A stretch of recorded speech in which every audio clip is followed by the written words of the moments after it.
Tuhan dari Matius 5 ayat 48. Karena itu haruslah kamu sempurna. Sama seperti Bapamu yang di surga adalah sempurna adanya. Waduh, gimana ini? Bagaimana saya bisa menjadi sempurna seperti Bapa kita yang disempurna? Kalau saudara mau suci, apa caranya? Akui dosa-dosa kita, ya. Akui dosa-dosa kita, datang berada di dalam Yesus. Selalu berada dalam Yesus karena Yesuslah sumber kesempurnaan kita. Pertanyaan bagi kita, apakah artinya hal itu? Apakah artinya hidup kita bisa sempurna dalam setiap tahapan perkembangan? Apa artinya hal itu? Teristimewa ketika kita dapat melihat kesalahan dan kerusakan karakter kita sekarang. Waduh, pada saat saya membaca atau mempelajari tentang perfection, kesempurnaan, perfectionism, kita harus menjadi sempurna. Saya seringkali waduh, itu satu pertanyaan dan diskusi yang sering kali kita dengar. Bagaimana pendeta? Kita menanggapi firman Tuhan dari Matius 5 ayat 48. Karena itu haruslah kamu sempurna. Sama seperti Bapamu yang di surga adalah sempurna adanya. Waduh, gimana ini? Bagaimana saya bisa menjadi sempurna seperti Bapa kita yang disempurna? Ya, seringkali pada saat kita memiliki pemahaman yang salah tentang kata sempurna ini, kita dapat mencoba untuk menjadi sempurna dalam pola pemikiran kita. Oke, saya sempurna karena saya tidak mencuri seperti orang lain. Waduh, puji Tuhan, saya tidak seperti pendeta lain yang mungkin ada korupsi di jemaat. Ya, waduh, saya puji Tuhan, saya sudah lebih sempurna dari dia. Apa itu? Apa itu berarti bahwa saya tidak membunuh? Saya telah menjadi lebih sempurna dari orang lain. Firman Tuhan katakan kalau saya menurut satu hukum tetapi tidak menurut hukum yang lain, sama saja saya menolak atau merusakkan seluruh hukum. Jadi bagaimana caranya saya bisa sempurna, ya? Kita tidak tahu, ya. Pada saat kita untuk menjadi sempurna, saya selalu pikir, aduh, harus coba lebih keras. Saya harus coba lebih keras. Coba lebih keras. Let go and let God. Coba berusaha lebih keras untuk menjadi sempurna tersebut. Kita coba gagal. Coba lagi, gagal lagi. Coba lagi, gagal lagi. Coba bangun terus kita. Jatuh capek untuk menjadi sempurna, saudara. Capek untuk menjadi sempurna, ya, menjadi suami yang sempurna, orang tua yang sempurna. Siapa yang boleh dibilang di sini suami yang sempurna? Orang tua yang sempurna, pendeta yang sempurna. Ada di antara kita pendeta yang ada pikir sempurna. Waduh, susah sekali, ya. Tapi kenapa firman Tuhan ini bilang haruslah kamu sempurna? Sama seperti Bapamu yang di sorga adalah apa? Sempurna. Kita pikir, wah, kita harus kudus, ya. Harus memiliki kekudusan. Ibrani 12 ayat 14. Berusahalah hidup damai dengan semua orang dan kejarlah kekudusan. Sebab tanpa kekudusan tidak seorang pun akan melihat Tuhan. Waduh, saya katakan, aduh, capek sekali saya mengejar kekudusan. Ya, saya tidak mencuri, saya tidak berzina, tapi saya kadang-kadang mengingini milik orang lain. Saya melihat mungkin mobil mereka dan lain sebagainya, rumah mereka. Aduh, kenapa? Kapan saya punya rumah seperti ini, mobil seperti ini? Gimana saya bisa sempurna? Gimana saya bisa kudus? Ya, kalau saya tidak pernah bisa berhasil. Oke, itulah sebabnya pertanyaan bagi saya dan saudara pada saat ini, apakah kekudusan itu harus memang dicapai secara sempurna? Kalau kita hubungkan kedua ayat ini, Ibrani 12:14, ya. Kekudusan supaya kita menjadi sempurna seperti Bapa di surga. Tanpa kekudusan kita tidak akan melihat Tuhan, nggak masuk surga kita. Apakah kudusan harus dicapai secara sempurna sebelum kedatangan Kristus yang kedua kali? Ya, tentu saja ajarannya katakan kita harus apa? Tanpa kekudusan harus kudus. Ini bagaimana caranya ini, ya? Dan lebih berat lagi, ayat-ayat seperti 1 Tesalonika 5:23 katakan, semoga Allah damai sejahtera menguduskan kamu seluruhnya. Waduh, kekudusan harus dikuduskan seluruhnya, ya. Dan semoga roh, jiwa, dan tubuhmu terpelihara sempurna dengan tidak bercacat, dengan tak bercacat pada kedatangan Yesus Kristus Tuhan kita. Kalau saya tanyakan pada saat ini, siapa di antara kita yang sempurna? Siapa yang sudah apa? Hidup dalam kekudusan, ya, yang mana kita sekarang sempurna dengan tidak bercacat, siap untuk masuk kerajaan surga. Saya sendiri mungkin kalau mau angkat tangan ini ragu-ragu, saudara, untuk angkat tangan. Apakah pendeta Rantung ini sudah sempurna, tidak bercacat, ya? Bagaimana? Apa saya sudah sempurna, tidak bercacat? Pertanyaannya, dapatkah kita menjadi sempurna dalam arti tidak melakukan dosa lagi? Dapatkah kita menjadi sempurna dalam arti kita tidak bercacat lagi, tidak ada cacat lagi, tidak ada noda lagi. Ya. Kalau saya katakan, oh iya, saya sepertinya saya tidak ada cacat lagi nih ya, karena saya yang bicara kepada Anda tiap malam ya, saya sepertinya tidak punya cacat. Seperti ya, kalau Anda pikir saya tidak punya cacat, tanya aja istri saya, anak-anak saya tentang saya ya. Jadi poinnya adalah, dapatkah kita menjadi sempurna dalam arti tidak melakukan dosa lagi, tidak bernoda? Kita melihat firman Tuhan katakan, kalau saya bilang saya tidak berdosa, tidak bernoda, wah saya itu bohong. Ya, firman Tuhan katakan. 1 Yohanes 1 ayat 8 dan 10 katakan apa? Jika kita berkata bahwa kita tidak berdosa, bagus. Tapi kalau kita katakan kita tidak berdosa, maka kita menipu diri kita sendiri dan kebenaran tidak ada di dalam kita. Itulah sebabnya kalau saya katakan, oh saya tidak lagi berdosa, saya tidak lagi bercacat. Siapa yang tidak bercacat? Saya tidak berani angkat tangan karena ayat ini. Karena kalau saya jujur, kalau saudara dan saya jujur, dalam kehidupan kita melihat, aduh begitu banyak ketidaksucian, noda-noda yang kita miliki. Ya. Ayat 10 katakan, jika kita berkata bahwa kita tidak ada berbuat dosa, maka kita membuat Yesus menjadi pendusta dan firman-Nya tidak ada di dalam kita. Waduh. Jadi kita rupanya tidak bisa tidak berdosa. Tapi bagaimana dengan firman Tuhan tadi, kita harus menjadi sempurna ya. Kalau tidak, kita tidak dapat melihat Bapa yang sempurna. Bagaimana kita tidak bisa mengejar kekudusan ya, dengan kata lain. Kenapa? Siapa di antara kita itu yang lebih hebat dari Rasul Paulus? Ya, the greatest Christian. Ya, boleh dikatakan yang orang Kristen yang terhebat di dunia itu adalah Rasul Paulus. Dan kita sudah sering baca, kita sering dengar Rasul Paulus yang berkata dalam Roma 7 ayat 18 dan 19. Sebab aku, Rasul Paulus ya, aku tahu bahwa di dalam aku, yaitu di dalam aku sebagai manusia, tidak ada sesuatu yang baik. Sebab kehendak memang ada di dalam aku. Aku tahu, oh jangan mengingini, jangan mencuri, jangan membunuh. Harus mengasihi Tuhan, jangan membuat patung. Jangan menyebut nama Tuhan dengan sia-sia. Jangan ada ilah lain. Tapi seringkali, ada ilah-ilah lain. Jadi Rasul Paulus katakan, ada dalam kehendak aku untuk berbuat baik. Sebab kehendak memang ada dalam aku. Tetapi bukan hal berbuat apa yang baik. Ayat 19. Sebab bukan apa yang aku kehendaki, yaitu yang baik yang aku perbuat, melainkan apa yang tidak aku kehendaki, yaitu yang jahat, yang aku perbuat. Ini yang dibuat oleh siapa ya? Inilah yang dinyatakan oleh Rasul Paulus yang boleh kita katakan the greatest, yang terbesar, orang Kristen yang terbesar.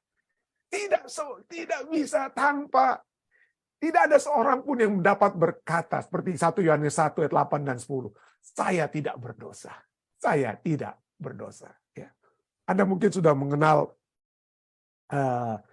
lukisan dari Leonardo da Vinci ya. Ini lukisan aslinya ya.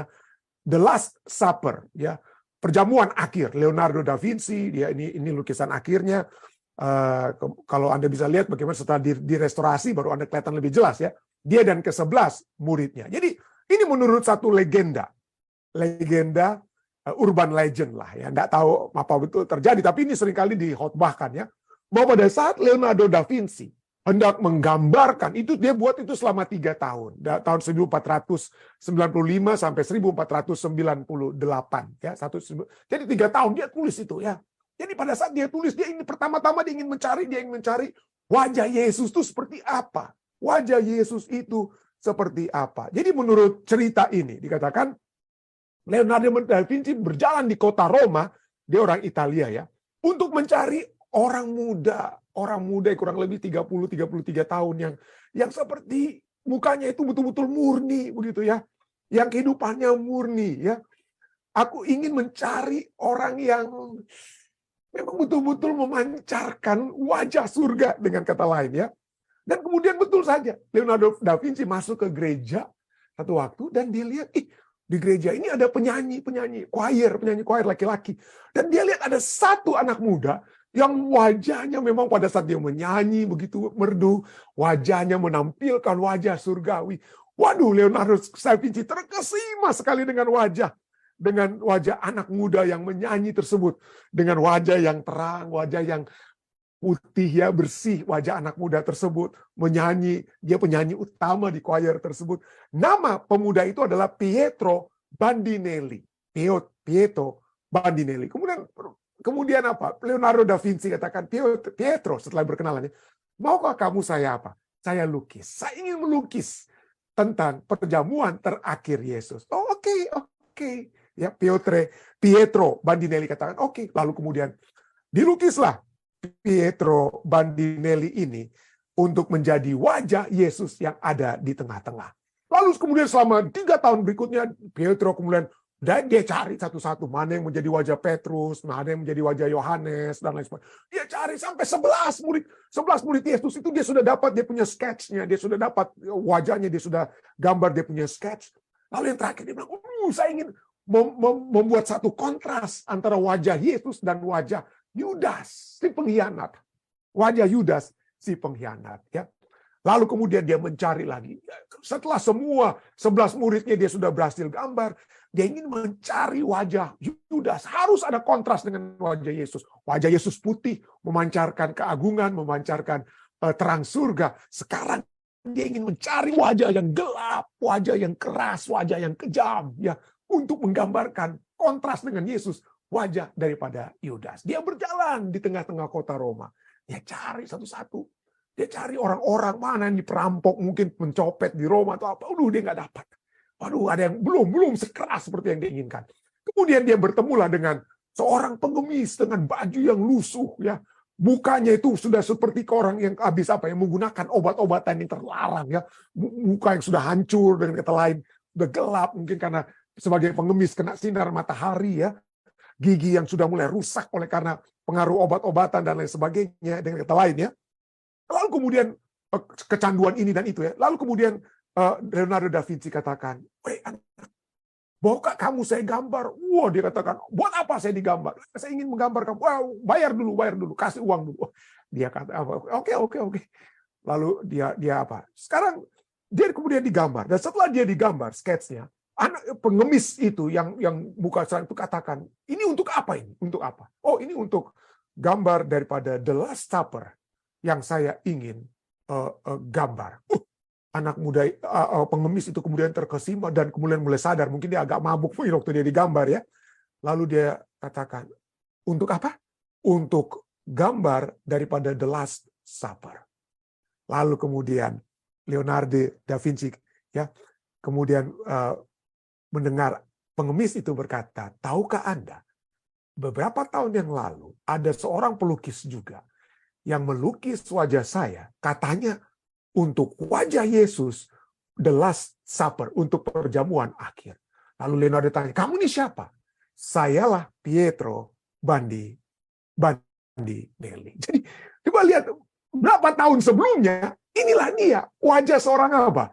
Wajah yang sama, yang katanya, ini menurut legenda ini, wajah yang sama yang telah digunakan untuk menggambar Yesus, itu adalah wajah yang sama yang kemudian digunakan untuk menggambarkan Yudas. Ya, menggambarkan Yudas, tetapi berubah oleh sebab apa?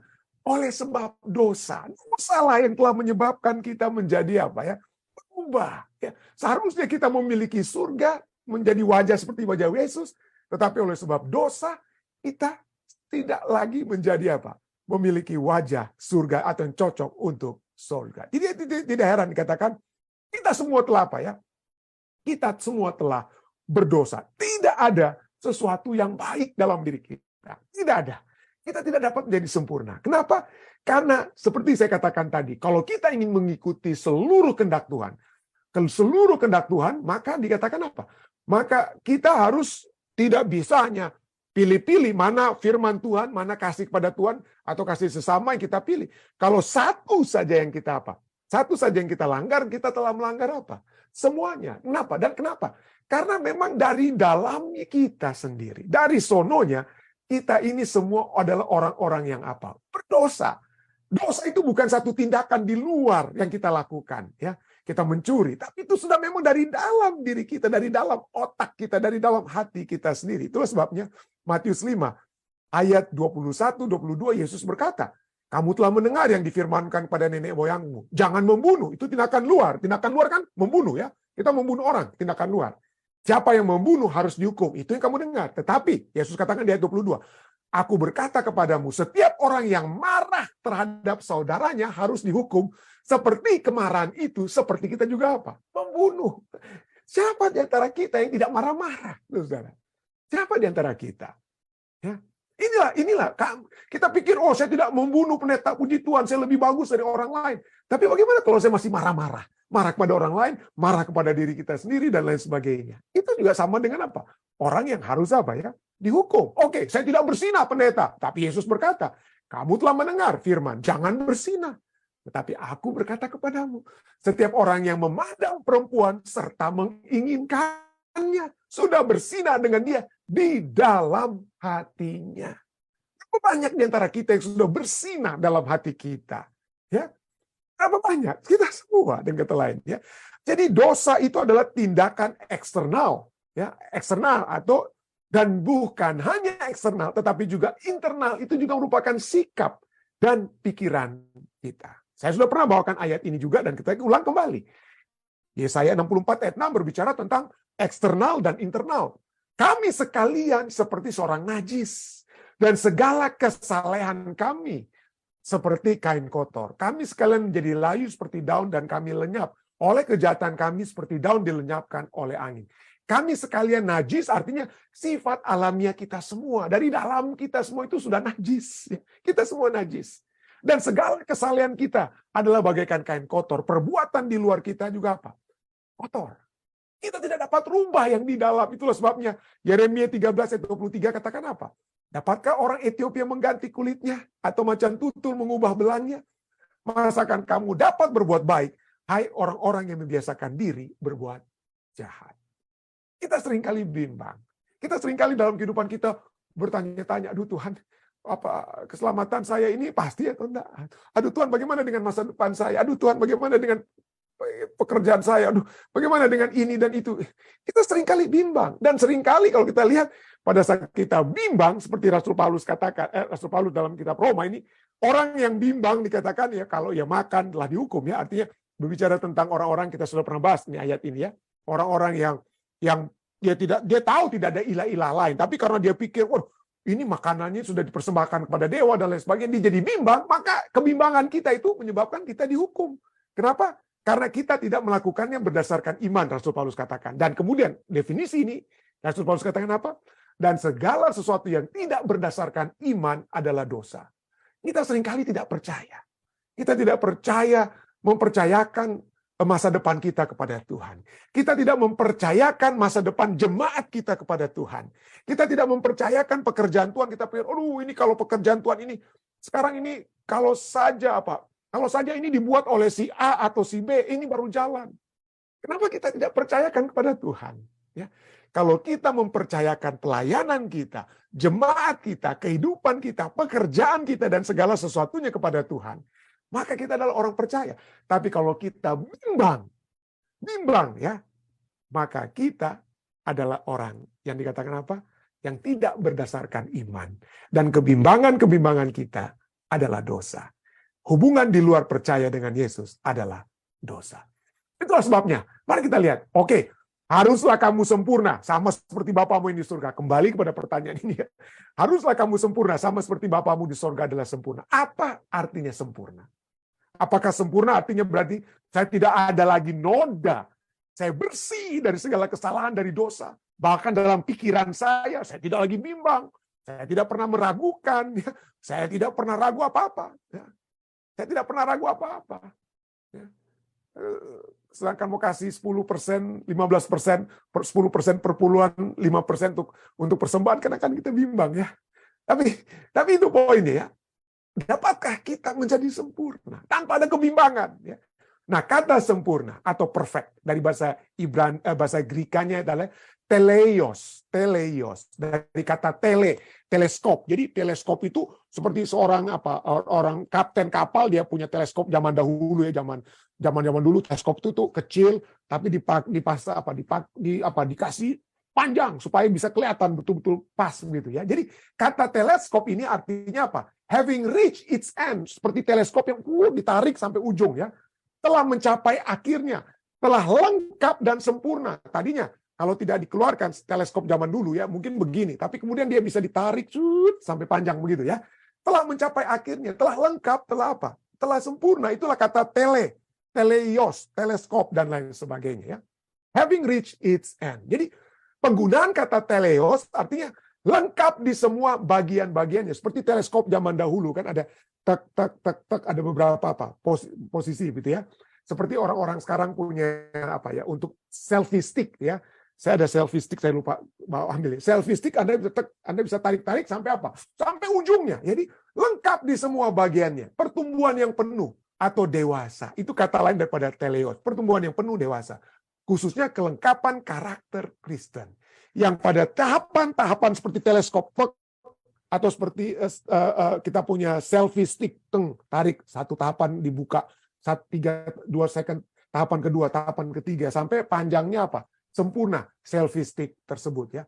Jadi kata teleos bukan berarti flawless, bukan berarti itu tanpa cacat atau mulus semuanya.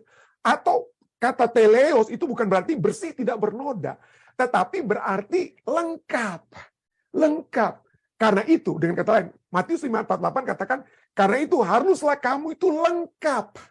Lengkap, utuh, lengkap ya. Bukan sempurna dalam arti tidak ada tanpa cacat, mulus atau tidak bernoda, tapi Anda lengkap, ya, lengkap semuanya. Sama seperti yang Bapamu di surga adalah lengkap atau apa? Utuh dengan kata atau sempurna ya. Nah, lengkap atau utuh ini misalnya tidak ada yang kurang ya. Misalnya Matius 19 ayat 20-21 ada orang muda yang kaya, pemimpin muda yang kaya datang pada Yesus. Yesus katakan untuk masuk kerajaan surga gini turut hukum Tuhan nih. Lalu dia katakan, "Oh Tuhan," ayat 19 ayat 20. Semuanya itu telah kuturuti. Apalagi yang masih kurang. Ada lagi masih belum lengkap. Nah, itu kata apalagi masih kurang ya. Lalu kata Yesus kepadanya, "Jikalau engkau hendak sempurna, engkau hendak lengkap, engkau hendak apa? Utuh, pergilah jualah segala milikmu. Berikanlah itu kepada orang-orang miskin. Maka engkau akan beroleh harta di sorga. Kemudian datanglah kemari dan ikutlah aku." Jadi dia tidak sempurna orang tersebut. Dia tidak sempurna bukan karena dia tidak menurut firman Tuhan yang A, B, C, dan D. Tidak. Tetapi dia tidak lengkap, tidak utuh karena dia tidak mau datang sepenuhnya kepada Yesus. Kalau saja dia datang sepenuhnya kepada Yesus, maka dia menjadi orang yang lengkap, orang yang utuh, orang yang teleios, orang yang sempurna. Dia menjadi orang yang sempurna. Jadi itu kesempurnaan itu bukan berarti Anda tidak ada nodanya, Anda tidak ada flawless ya, tidak bernoda, mulus semuanya, tidak, bukan. Tetapi berbicara tentang lengkap atau utuh. Misalnya 1 Korintus 13 ayat 10 sampai 11 katakan, tetapi jika yang sempurna, jika yang teleios itu, jika yang lengkap, jika yang utuh itu tiba, maka yang tidak sempurna itu akan lengkap. Maka yang tidak sempurna itu akan lenyap. Ayat 11, ini penting sekali. Ketika aku kanak-kanak, aku berkata-kata seperti kanak-kanak. Aku merasa seperti kanak-kanak. Aku berpikir seperti kanak-kanak. Tetapi sesudah aku menjadi dewasa, aku meninggalkan sifat kanak-kanak itu. Pada saat saudara dan saya masih kanak-kanak, kita diukur dari keberadaan kita pada saat kita masih bayi. Ya. Jadi keutuhan kita itu diukur pada setiap tahapan perkembangan kehidupan kita. Jadi pada setiap tahapan perkembangan hidup, kita bisa sempurna. Kalau Anda memiliki anak Anda yang baru keluar dari rahim istri Anda, tiba-tiba anak itu pas keluar sudah berjenggot dan berkumis. Waduh, kaget Anda semua, pasti lari kita semua ya. Ini siapa ini yang keluar ini? Kenapa? Kalau dia mau sempurna, dia tidak ada jenggot, kumis dan jenggotnya, saudara ya. Kesempurnaannya itu ada pada tahapan masing-masing. Ya. Kalau dia langsung muncul, tiba-tiba bayi tersebut tersenyum dan giginya lengkap semua, Anda akan lari, saudara. Itu bukan jadi bayi Anda, itu mungkin Anda pikir, waduh ini siapa yang muncul dengan gigi yang lengkap? Jadi pertumbuhan itu ada tahapan perkembangan hidup itu sempurna pada tahapannya masing-masing. Ya, ada saatnya bayi tersebut suatu waktu bisa punya gigi. Lalu suatu waktu dia bisa berkumis, berjenggot. rambut yang lengkap, ada tahapannya. Bayi yang tadinya keluar itu ujung-ujungnya hilang rambutnya semua, seperti saya begitu ya, dengan kata lain. Jadi dalam setiap tahapan perkembangan hidup kita bisa sempurna. Jadi dengan kata lain, anak kecil dapat kita katakan, waduh dia sempurna pada tahapannya, pada usianya. Anak remaja kita juga katakan, Anda tidak bisa membandingkan remaja itu dengan saya yang berusia apa? 56 tahun. Anda tidak bisa membandingkan seorang anak remaja yang berkhotbah mungkin dengan seorang pendeta yang sudah puluhan tahun berkhotbah. Tapi kita bisa melihat pada saat anak remaja tersebut pun berkhotbah, seringkali kita terkesima. Kenapa? Karena dia kita katakan pengkhotbah yang sempurna untuk tahapannya, untuk usianya, untuk tahapan atau usianya. Jadi jangan kita berbicara tentang teleios, ya, sempurna itu dalam arti wah dia tidak lagi bercacat, ya, semuanya mulus, lengkap dan lain sebagainya. Tetapi dia apa ya? Lengkap pada apa? Lengkap pada tahapannya. Nah, pertanyaannya, tapi pendeta kan katakan, aduh, kita kan manusia berdosa. Ya, oke lah kalau sekarang mungkin ya ada orang yang lengkap, tangannya lengkap, jarinya lengkap. Tapi kan pendeta bilang dosa itu dari dalam. Pikiran saya mungkin lengkap semuanya ya sebagai seorang remaja atau apa. Tapi dapatkah saya utuh seutuh-utuhnya pada saat pikiran saya itu seringkali pikiran berdosa? Kapan dong pendeta saya bisa disempurnakan, diutuhkan, dilengkapkan? Ya. Nah inilah sebabnya pertanyaannya, kita yang berdosa, bagaimana caranya supaya menjadi sempurna? Kita yang berdosa dari sononya, dari dalamnya, kita tidak dapat menjadi sempurna. Tidak bisa. Orang Ethiopia, orang Indonesia, apapun Anda, orang Amerika tidak bisa merubah kulit kita. Tidak bisa dari sononya. Hanya ada satu sumber yang dapat menyempurnakan kita. Ibrani 10 ayat 12 dan 14 katakan, tetapi ia, Yesus, telah mempersembahkan hanya satu korban saja karena dosa. Ia, Yesus, duduk untuk selama-lamanya di sebelah kanan Allah. Ayat 14, sebab oleh satu korban saja, ia telah menyempurnakan. Bukan kita menyempurnakan diri kita, tapi ia telah teleios. Yesuslah yang telah menyempurnakan untuk selama-lamanya mereka yang ia kuduskan. Kita harus dikuduskan. Kita harus dikuduskan supaya kita dapat bertemu dengan Allah yang kudus.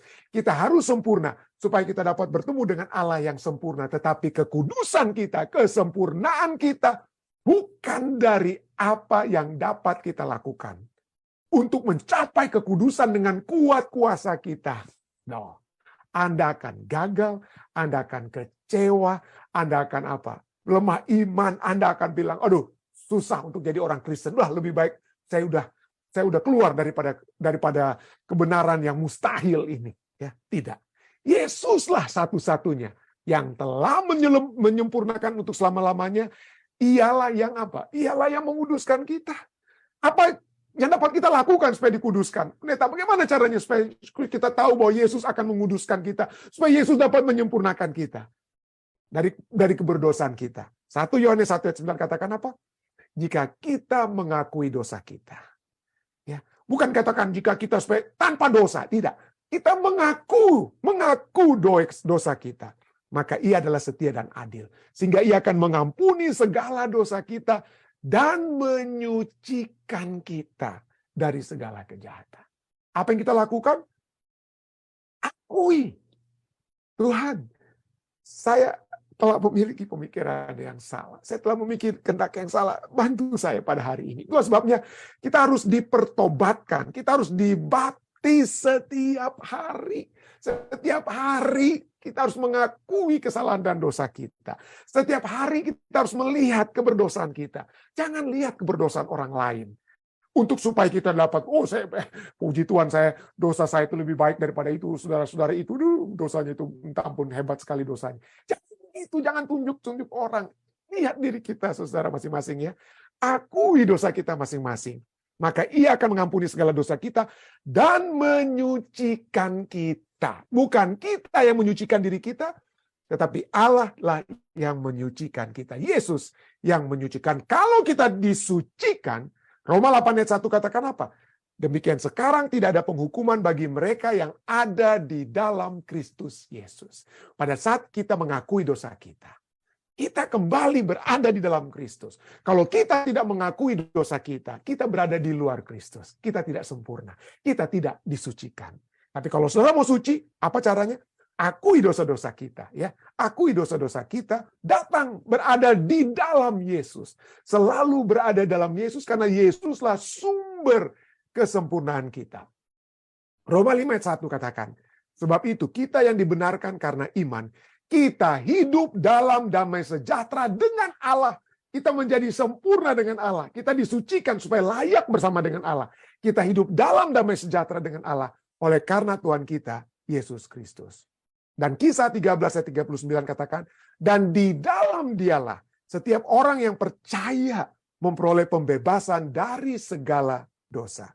Dan dalam Kolose 2 ayat 10 dikatakan, dan kamu telah dipenuhi di dalam Dia.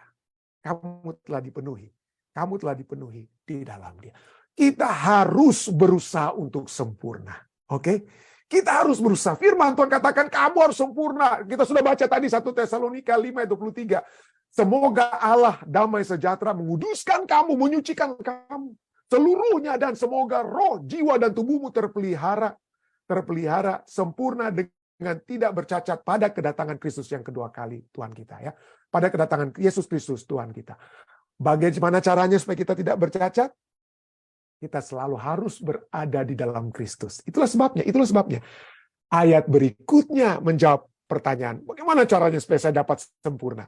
1 Tesalonika 5 ayat 23 menyatakan Anda harus sempurna. Anda dan saya harus sempurna.